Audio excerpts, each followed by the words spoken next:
managing groups of people.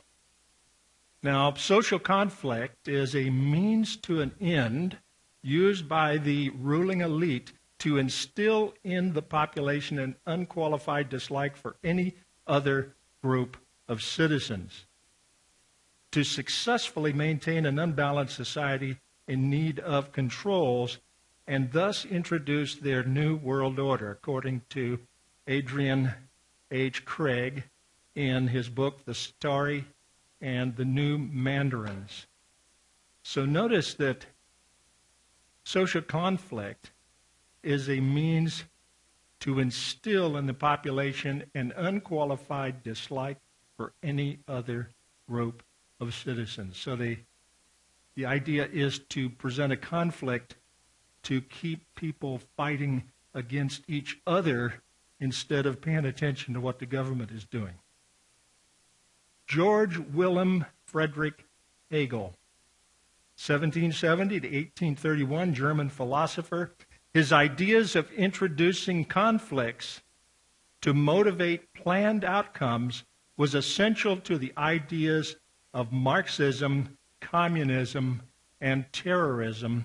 It is also a method of managing people.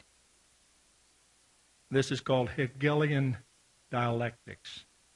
This is perpetrated today on people and groups.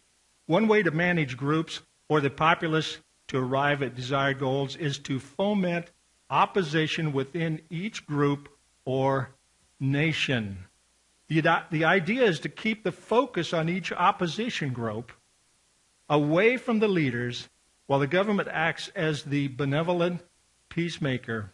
Hegelian dialectics is the basis for creating such planned and managed crises by leaders and governments to manipulate people to accept planned solutions. The idea is to get the people to like the solution that government wants to propose.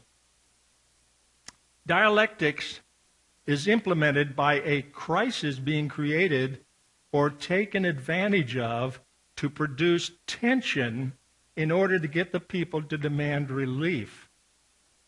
The government then offers the pre-planned solution while the people who otherwise would have protested say, "Thank you very much." This allows the government to manage changes without opposition to fulfill their agenda. This is real. This is how the system works. According to David Nobel, Understanding the Times, dialectics is the clash between opposites. And quoting Nobel, he says, progressive process in which the thesis, the status quo, clashes with its antithesis and forms a synthesis which becomes a new, more advanced thesis. I like my explanation better than David Nobel's, but that's the official definition of dialectics. The disturbance or antithesis, such as 9/11, may be real or manufactured. The disturbance may have been introduced or used to obtain a planned result or solution. The people, without the introduction of the disturbance, may have not otherwise accepted the solution. The solution of 9/11 was war in Iraq and Afghanistan, war on terror, and the surrender of freedoms with the Patriot Act and Homeland Security. You lost your freedoms. Lost a lot of freedoms. Government can kind of do with you what they choose if they can classify you as a threat or a terrorist. Another example of dialectics, the threat of global warming with dire consequences, or as it is now referred to as climate change, may be real or created to indoctrinate people to accept reduction or elimination of fossil fuels and or prevent cutting of forests. Now, they got you in smaller cars with more fuel-efficient cars. That's not a bad idea to have. But this is all following an agenda. The novel, State of Fear by Michael, I believe it's pronounced Crichton, is footnoted with examples of scientific studies that seem to say that global warming is not the crisis that it is made out to be. Instead, the evidence seems to point to global warming being cyclical or local. It's according to Michael Crichton. He's a Harvard MD. He died in 2008.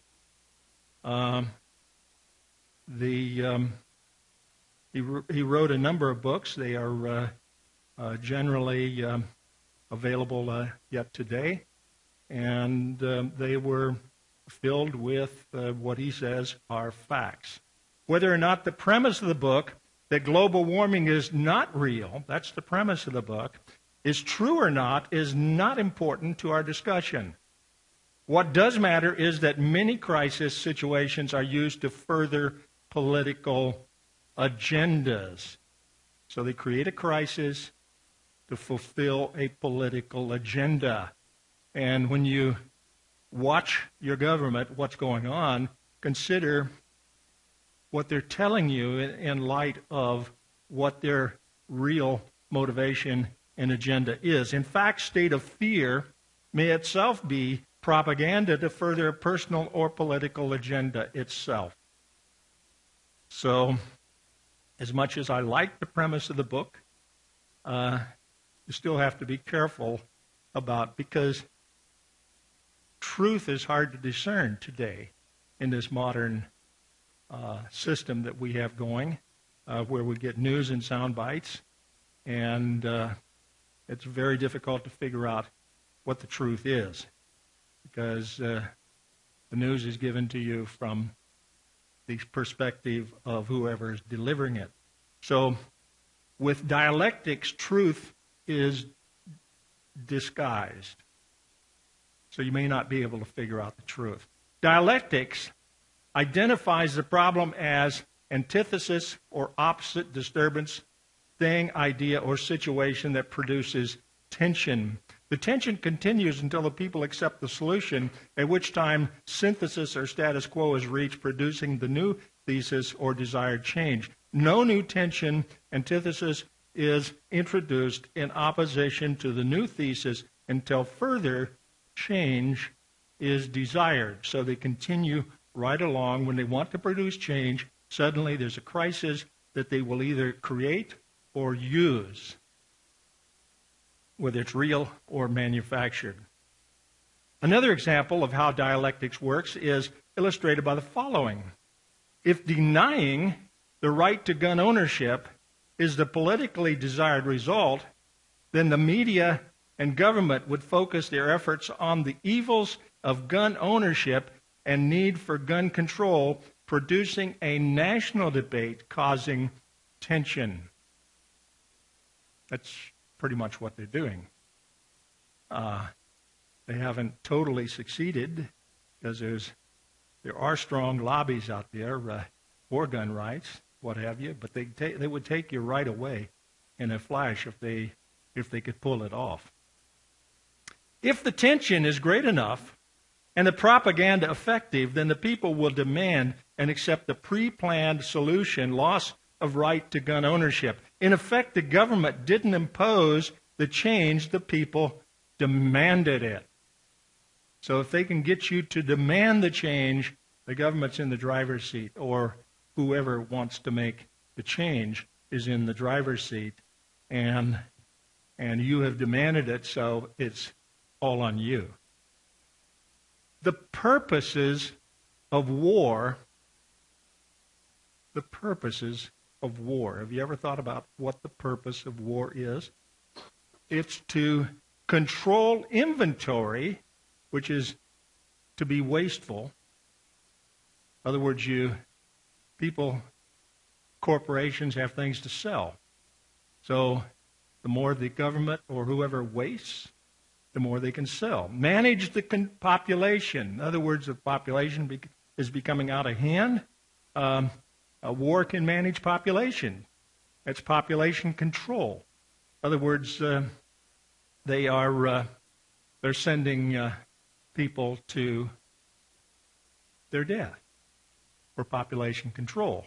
This is the idea of abortion, is population control. The gay agenda is another population control method.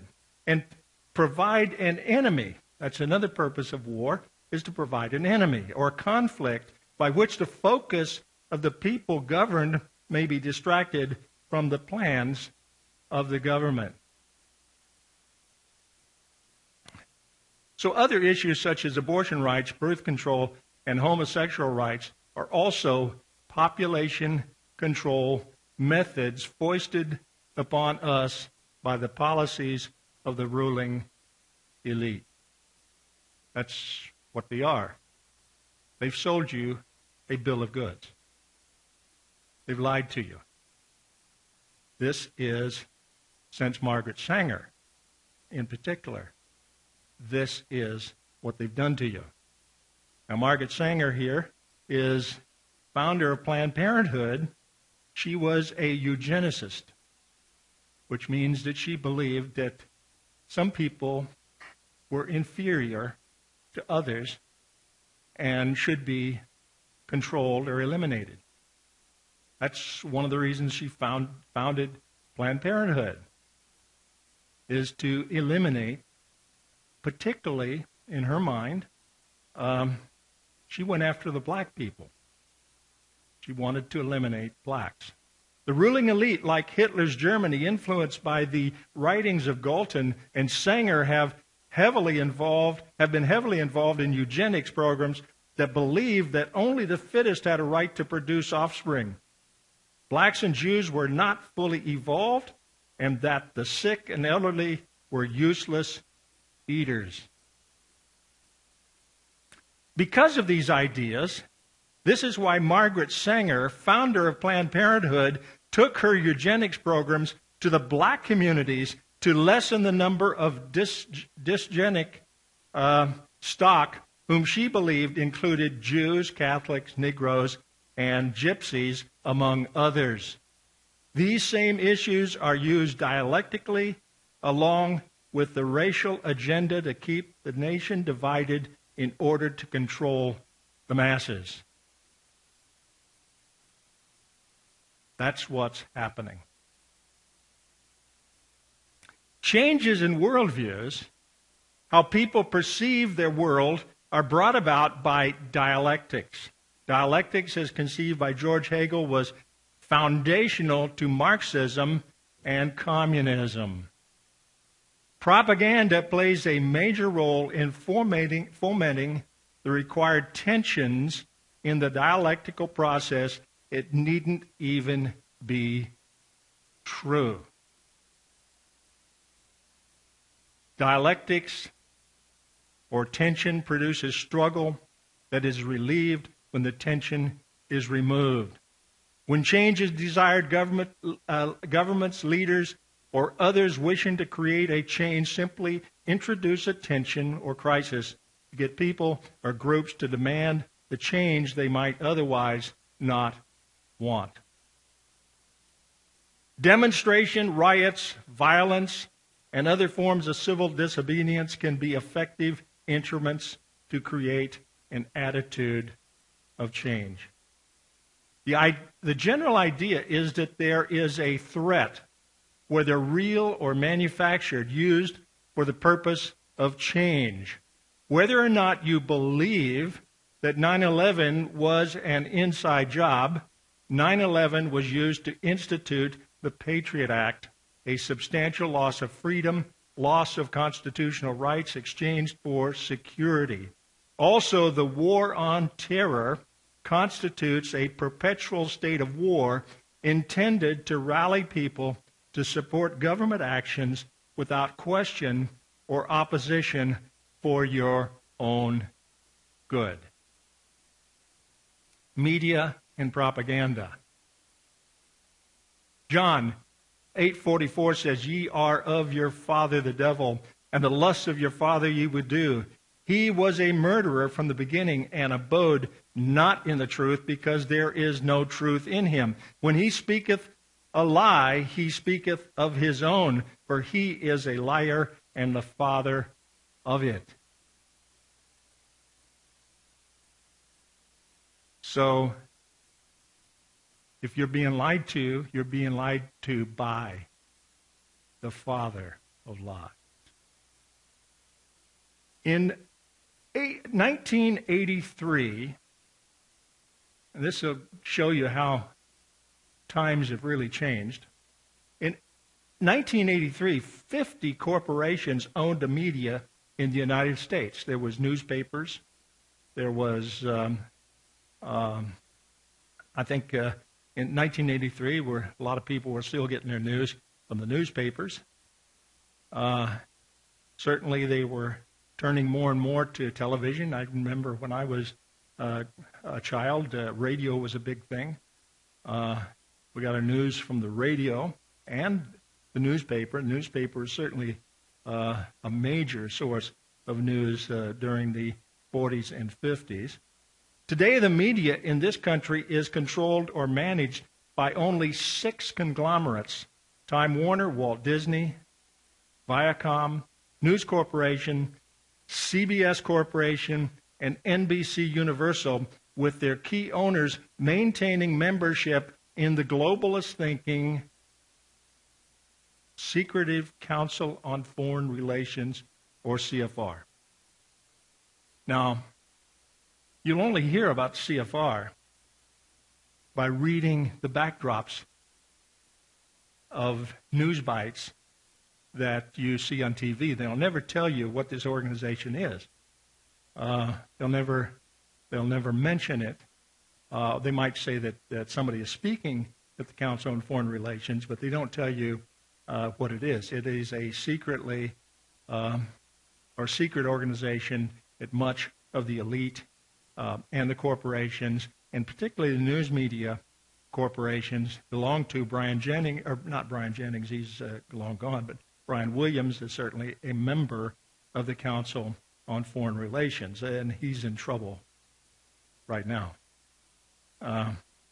He's taken a few days off, I understand, from his news desk for being exposed in telling a lie. I think that it'd been okay had he not been exposed. News is much easier to control these days. America is programmed to believe what the globalist elite want them to believe. Bill O'Reilly and Megyn Kelly on Fox recently indicated that opposition to same-sex marriage came only from Bible thumpers. Now, that ought to give you a clue as to the thinking of even Fox. Bill O'Reilly and Megyn Kelly in particular. This illustrates that Fox News also has an agenda not much different from NBC or CNN, but is designed to appeal to right-wing Republicans, thus managing the thinking of right-wing conservatives. So each of your news sources has an agenda.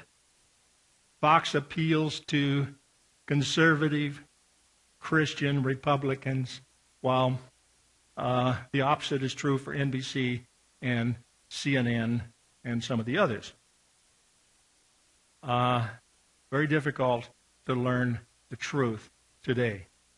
Douglas Woodward writes, "In essence, we can be certain of one and only one thing: truth is the most endangered of endangered species. We must remain on guard and filter carefully what we hear and read."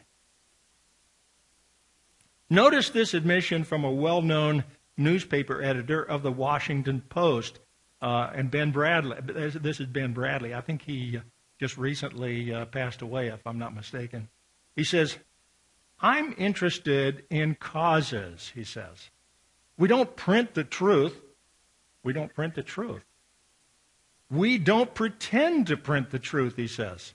We print what people tell us. It's up to the public to decide what is true. Wow. What a statement, huh? Ben Bradley told you that. This is like a soundbite, you see. Most people are not going to pick up on this. Remember what Nimrod said in Genesis 11:4. He says, let us make us a name.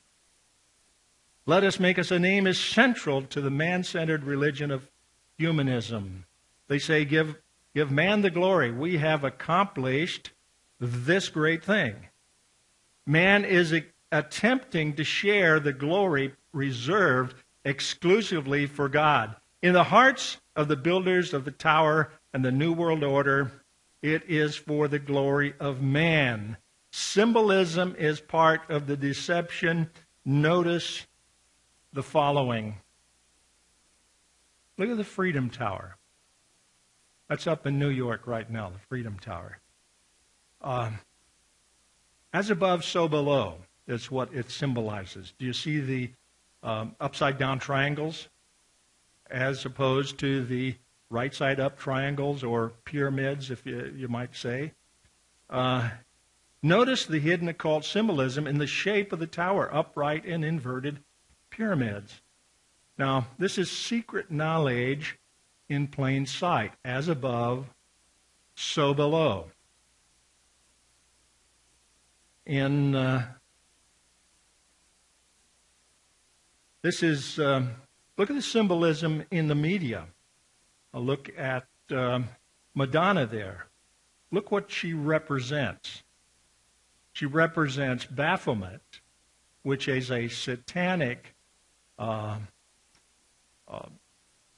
goat, half female, half male,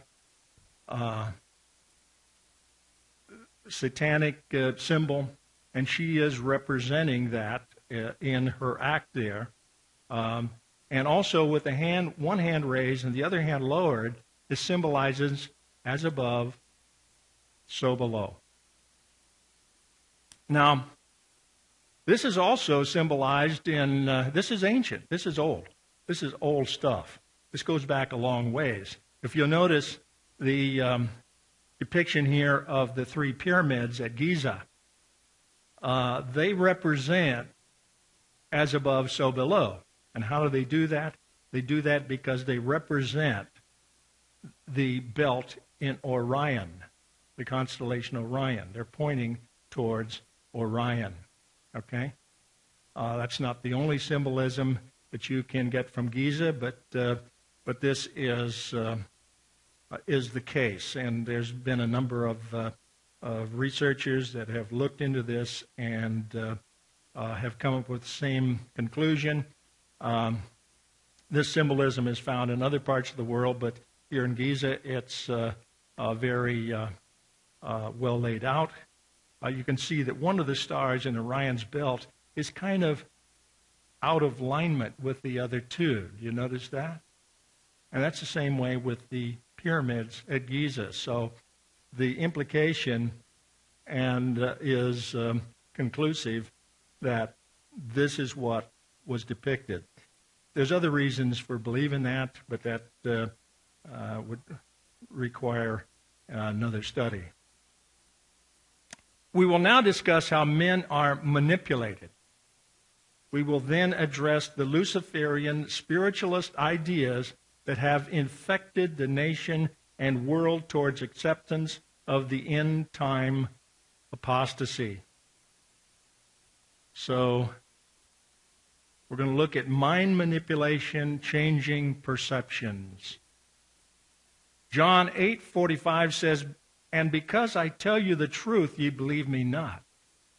The government, secular humanists, the educational system or change agents, and managed media today work diligently to change the way people think and how they view the world. They wish to eliminate God and create a secular society. This is what is being pushed on you, is to eliminate God and create a secular society. In doing so, the Christian is made to appear ignorant and bigoted, and for the most part, the Christian remains complacent as the Christian worldview is overthrown. You feel like your worldview has been overthrown? Not too many years ago, when I was growing up, I could say or could feel that people were Christian. Today, that's not the case. You can't just assume that people are Christians. About the only avenue left for the citizen is to reclaim local political precincts from the control of the political parties. He can do nothing on the county, state, or national level that will make a difference given the power of the political party machines and their bosses. So,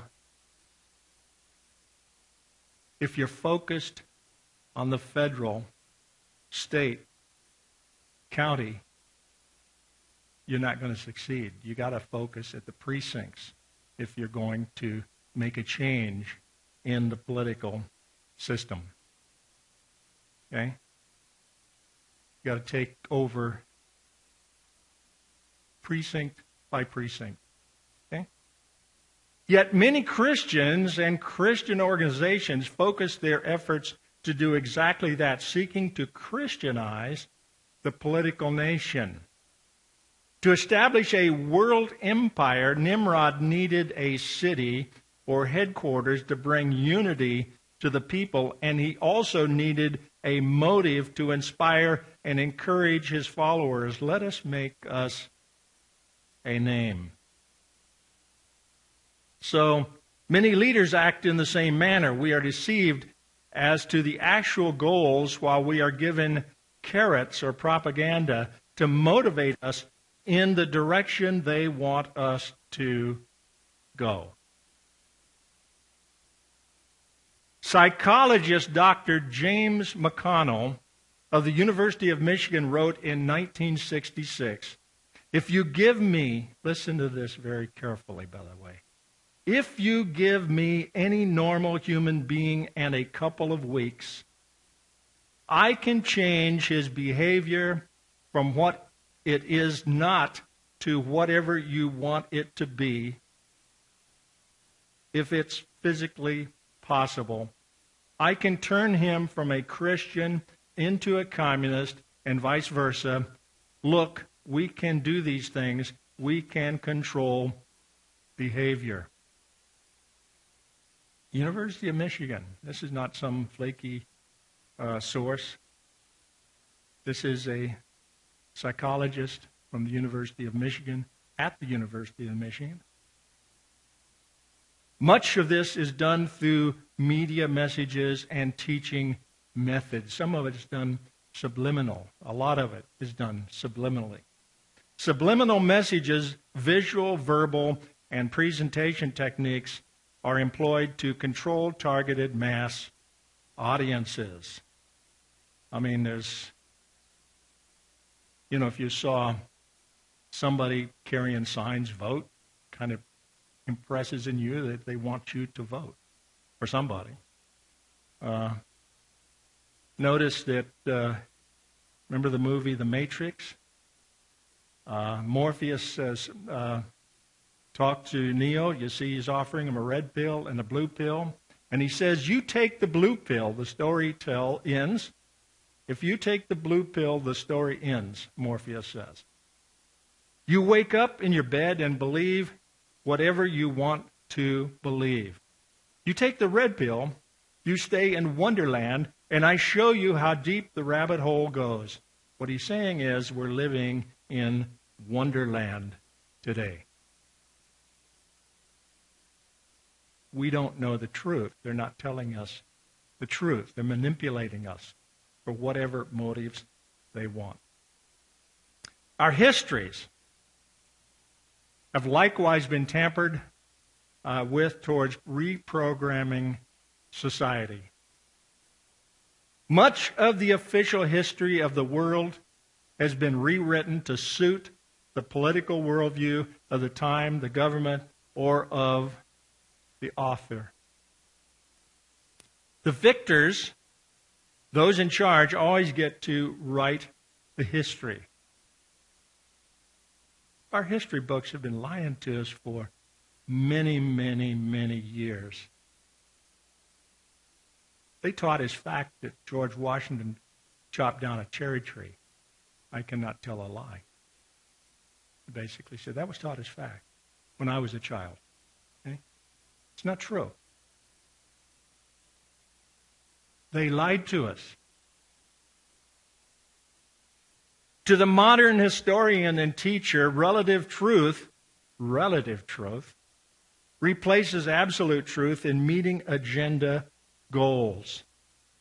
Our histories have been watered down and sugar-coated to preserve the power structure that man has erected. They will do anything, I'm talking about not just our government, but all the governments of the world, will do anything to maintain their control and stay in power. Often, that history is reflective of the agendas and ideology of those people in charge. Generally speaking, the ordinary people do not understand what the issues and problems are about. Don't even understand it. Don't have a clue as to what the agenda and issues is all about. You can't possibly understand in 30-second sound bites. Can't do it. This is the way they present the news to you. You can't understand it. You have to have some idea of what the truth is in order to understand what they're saying to you in the news media. Years ago, my dad died in 2004. Some years before that, I challenged him. I said, Dad, you know, what they're doing in this world is trying to create a world government, a one world government. And he looked at me and he said, no, they wouldn't do that. They're not doing that. I said, they'll even tell you. If you watch the news with this kind of understanding, they will even tell you what they're doing. I says, go back. I says, go home, watch the news for a while, and eventually they're going to tell you. About a year later, he comes back and he says, Bob, he says, you're absolutely correct. I says, I'm correct about what? You know, 1 year I'd forgotten what I told my dad to do. And he said, they're trying to create a one world government. I says, how did you come to that conclusion? He says, I did what you said. I watched the news with understanding of what they were trying to do, and then I learned the truth. I tell you, it's hidden in plain sight. So, generally speaking, the ordinary people do not understand what the issues and problems are about. Also, they have you listening to their music in order to entertain you, so that they'll entertain you so that you don't have to be bothered about what they're doing. They only imagine that they understand based on the acceptance of the propaganda machines of the media and the pronouncements of our various leaders, both liberal and conservative. News is strung together in sound bites and given a particular slant for a managed agenda. So Brian and Brett deliver the bites. And you believe them? Well, Brian, we just found out, is in a whole lot of trouble. Now, Brett's still out there. But they're presenting the news from two different perspectives. They reach different audiences, and they're Their agenda, basically, though, is the same: to keep you in line with the agenda. If news is managed to achieve the agenda of the elite that has been centuries in the making, then how is secrecy and continuity of purpose maintained over such a long period of time? Now notice that these depictions up here are news sources that where you get your news from, or you get what they want to give you from. There's areas that they won't touch because it's sensitive to them. But they maintain this because they belong to the same organizations. They can maintain secrecy because they belong to secret organizations and secret societies and Freemasons, and there's also Skull and Bones, which we've at least had three presidents that I'm aware of that have been members of Skull and Bones, which is a secret organization, and the Council on Foreign Relations, another secret organization. They're vowed to secrecy when they're not supposed to reveal what goes on in the Council on Foreign Relations. Most of your State Department generally have belonged to the Council on Foreign Relations, and much of your news media belongs as well, so they get their marching orders from the agendas that's proposed in these organizations. And, of course, there's the Freemasons. In John 18:20, Jesus answered him, I spake openly to the world. I ever taught in the synagogue and in the temple, whither the Jews always resort, and in secret have I said nothing. Jesus said nothing in secret. But yet, this is what's going on in the world today. It's secrecy from your government. They will lie, they will twist, and they will not tell you the truth. The concept and power of secret societies is that a multitude of men of diverse beliefs were all working together for an object known only to a few of them. So you can be at the grunt level in a secret society, and you will not know what is going on in the upper echelons of those organizations. But you pay your dues. This is the idea of compartmentalization. The government and spy organizations function in much the same manner.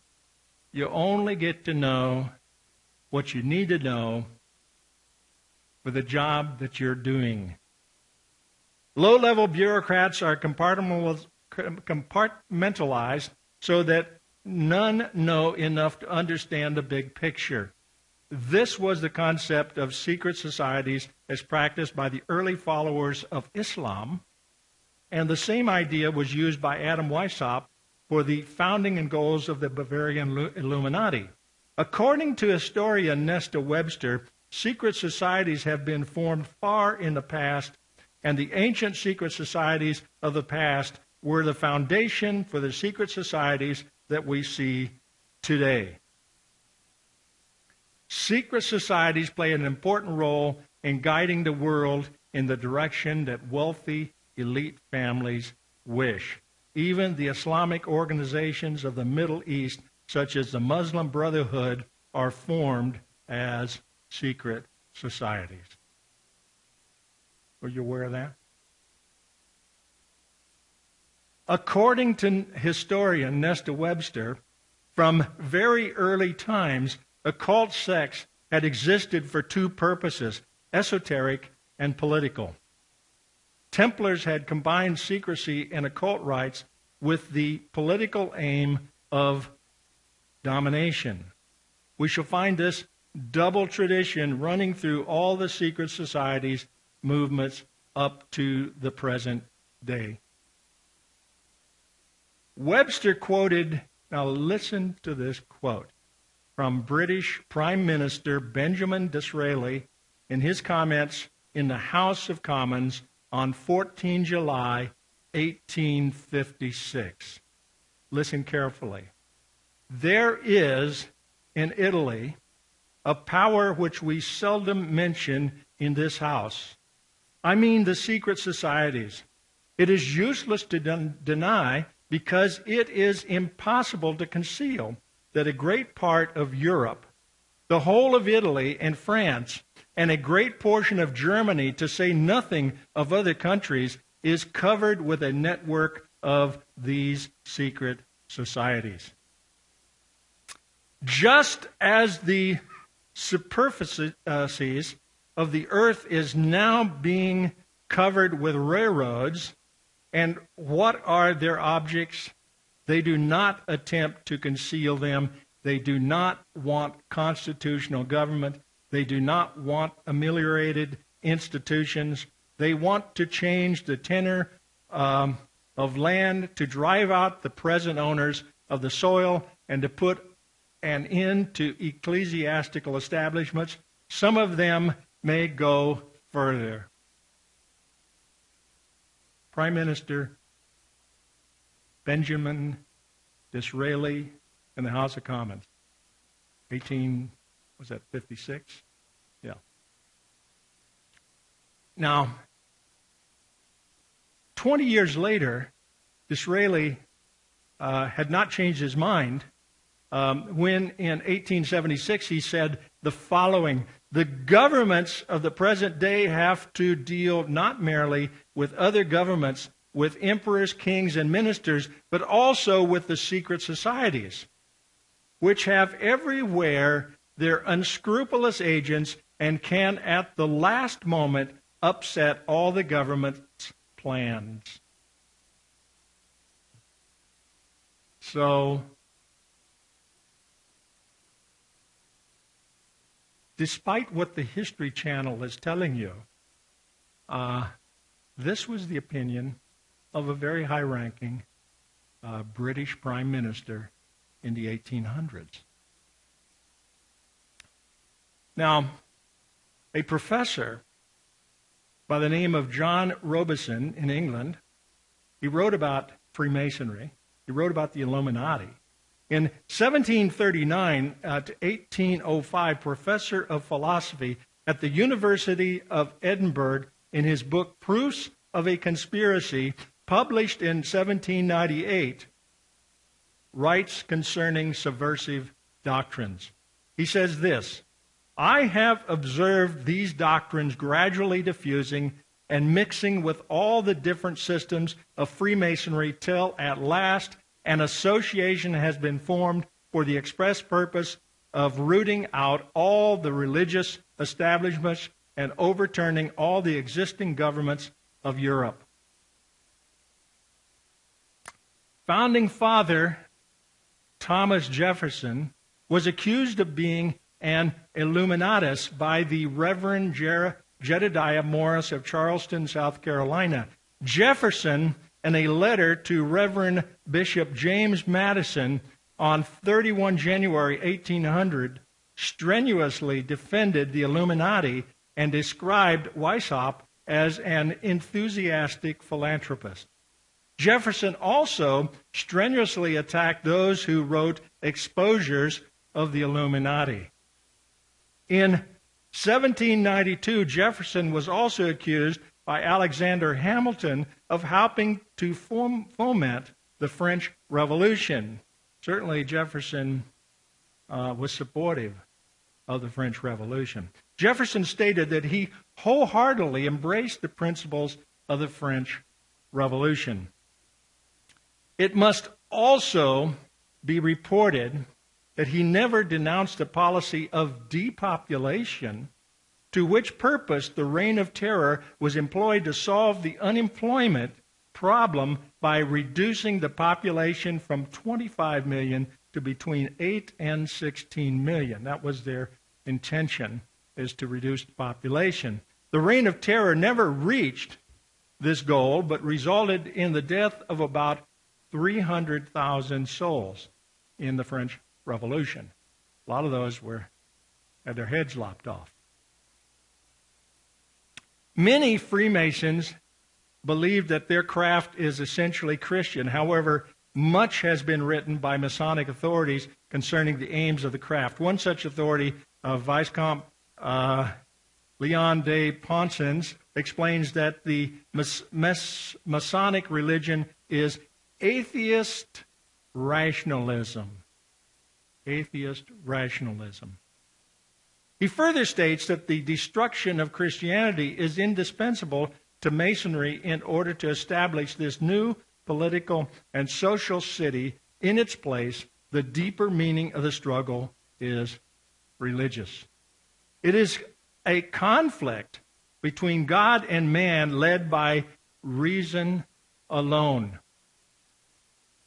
Many honest Masons are so blind that they would be stupefied if they knew for what they are being used, according to Viscount Leon de Ponsens in his book, The Secret Powers Behind Revolution. According to A. Ralph Epperson, history has been a series of planned events led by a conspiracy based upon a worship of Lucifer. William Still's book, New World Order, The Ancient Plan of Secret Societies, details the rituals of Freemasonry described for the first 3 degrees. Still's book and virtually all literature that described Freemasonry referenced the writings of Freemasons Albert Pike, Morals and Dogma, Manly P. Hall, The Secret Destiny of America, The Lost Keys of Freemasonry, and also Albert G. Mackey, who wrote an Encyclopedia of Freemasonry. Pike, Hall, and Mackey were 33rd degree Masons, so they therefore could write about these things, what they wrote about. The 33rd degree, which is by invitation only, likely forms a link to other secret societies at the highest levels. The evidence points to the goals of the secret societies being the culmination of Satan's plan as outlined in Scripture. Contrary to what you might hear on the History Channel, there is no question but that Freemasonry is Luciferian, though not understood as such at the lowest levels. At the lowest levels, a Gnostic deism is promoted until the initiate reaches higher levels. As we have already seen, Masonic historian Manly P. Hall relates that the successful Mason soon learns the Luciferian power available to him. This was 33rd degree Manly P. Hall, speaking of the Luciferian power available to the Mason. Those of the 33rd degree are told that the 3 assassins are law, poverty, and religion. Now, if you understand the 3 assassins, if you understand the first 3 degrees of Freemasonry. But anyway, in the 33rd degree, they have now described who the assassins are. And this is quoting from the 33rd degree, where it says, law, because it is not in harmony with the rights of the individual man and the duties of social man in society, rights which belong to all. Property, because the earth belongs to nobody, and it's belong to all it belongs to all in proportion as they are required by each for the needs of his own well-being. Religion, because religions are but philosophies evolved by men of genius and adopted by the people in the belief that they would increase their well-being. Of these 3 infamous enemies, it is on religion that we must concentrate our most deadly attacks, because once religion is dead, law and property will fall to our mercy, and we shall be able to regenerate society by founding on the corpses of the assassins of man, Masonic religion, Masonic law, and Masonic property. The writings of Madame Helena Blavatsky, a female co-mason and founder of Theosophy. In her books, The Secret Doctrine and Isis Unveiled reveals a clear Luciferian philosophy. These books are key books for the New Age movement ideas and have influenced many in our society over the years. Luciferian philosophy is what Pike and others at the highest levels subscribe to. Understanding the occult difference between Satanism and Luciferianism makes all the difference in understanding the world. Its philosophies and systems, black magic versus white magic, Satanism, is what we call black magic, while Luciferianism, theurgy, is known as white magic. Now, this subject will continue in next week's lesson. End of Understanding Prophecy today, lesson 20.